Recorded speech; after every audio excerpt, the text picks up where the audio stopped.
Qadınlarda bu narahatlıqlar infarkt əlamətləri ola bilər. Xəbərdarlıq.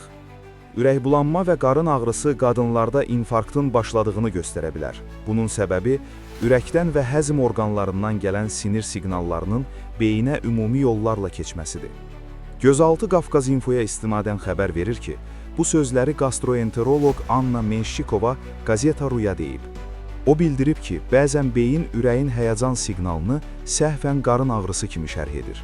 Mövcud beynəlxalq qaydalara görə, qadınlarda kişilərə nisbətən spesifik bir növ koronar arteriya xəstəliyinə, difuz, kiçik damarlara təsir edən xəstəliyə tutulma ehtimalı daha yüksəkdir.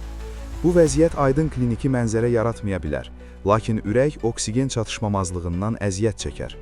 Bu, işemiya, narahatlıq, zəiflik və mədə xəstəliklərinə bənzər simptomlarla özünü göstərir. Bundan əlavə, miokard infarktı zamanı, xüsusən də diafraqmaya bitişik ürəyin aşağı divarı təsirləndikdə, mədə-bağırsaq funksiyasının əsas tənzimləyicisi olan vagus sinirinin güclü aktivləşməsi baş verir. Bu sinirin stimullaşdırılması, ürək döyüntüsünün kəskin şəkildə azalmasına, qan təzyiqinin düşməsinə və ən əsası, ürəkbulanma, qusma və qarında ağırlıq hissinə səbəb olur. Gündəlik hadisələrdən xəbərdar olmaq üçün bizi izləyin.